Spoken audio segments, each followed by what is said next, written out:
Assalamualaikum warahmatullahi wabarakatuh. Kita jumpa lagi di acara saya, Spiritual Menuju Usia dan Sukses. Nah, sekarang tema kita apa yang mau kita sampaikan? Sekarang kita berpikir secara spiritual, intelektual, dan logikanya itu apa gitu ya. Dan sekarang kalau kita bisa berpikir secara spiritual, kita membangun rasa, pikiran, hati kita itu harus ditenangkan dulu. Itu kalau mau memperdalami tentang spiritual. Satu itu. Yang kedua, kita harus tahu pencapaiannya. Pencapaiannya itu di tingkat apa dulu, dan peruntukannya untuk apa dulu. Itu yang kedua.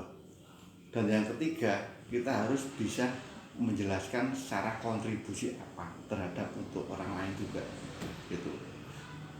Contoh, kalau kita untuk urusan tentang masalah bisnis, kita harus tahu memberikan arahan sistem manajemen bagaimana, manajemennya bagaimana, membuat suatu struktur bagaimana, dan tahu tatanan suatu ide-ide apa yang dituangkan di dalam tersebut. Kita harus juga mengerti tentang itu, tentang market management itu untuk menghasilkan suatu keuntungan yang ke depan. Itu harus paham betul. Itu secara spiritualnya itu harus digabungkan dengan logikanya juga. Logikanya apa? Kita harus tahu apa yang kita kerjakan. Gitu. Yang kerjakan tentunya seperti apa? Seperti usaha bisnis, seperti dagang atau bangunan kontraktor. Kita harus tahu betul bagaimana pola pikir kita itu bisa membaca situasi itu. Dengan program apa yang kita sampaikan untuk kedepannya itu harus ada peningkatan yang bagus. Dengan suatu keuntungan itu dapatnya spiritual, feeling tadi itu. Feeling yang kita bangun tadi itu kita harus tentunya harus tahu terawang.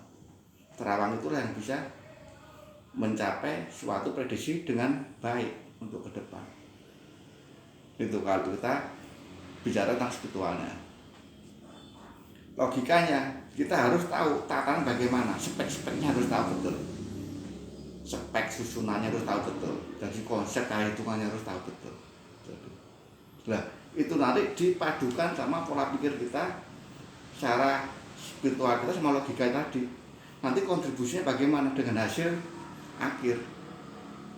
Nah, seperti itulah namanya kita pemikiran antara spiritual, logika atau intelektual tadi itu sama dengan digabungan sama namanya kontribusi kerjaan tadi itu apa yang kita kerjakan.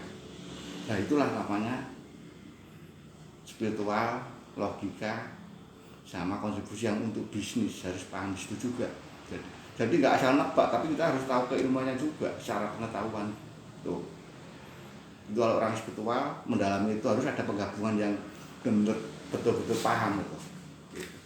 Makanya orang-orang spiritual itu kan nggak cuma dari segi penampilannya kelihatan mistis, tetapi kan banyak juga pengetahuan orang yang beliau-beliau yang pemikiran bagus itu penampilan nggak kelihatan bahwa beliau itu juga punya kemampuan spiritual juga, kan seperti itu sebenarnya. Cuma nggak dilihatkan. Tuh. Itu yang pernah saya pelajari, saya dalami dari beliau-beliau seperti itu, ternyata juga pemikiran dengan hasilnya juga baik juga. Kemudian kenapa feelingnya tepat, bagus feelingnya. Itu spiritualnya dibangun terus sama beliau. Intuition juga bagus. The power of force itu feelingnya itu kuat, dibangun terus. Tuh, kalau kita motivasi spiritual tentang bisnisnya harus tahu. Itu yang saya ketahui. Makanya saya sampai sekarang sering digunakan jasa saya kan sama beliau-beliau yang bisnis, beliau yang ada di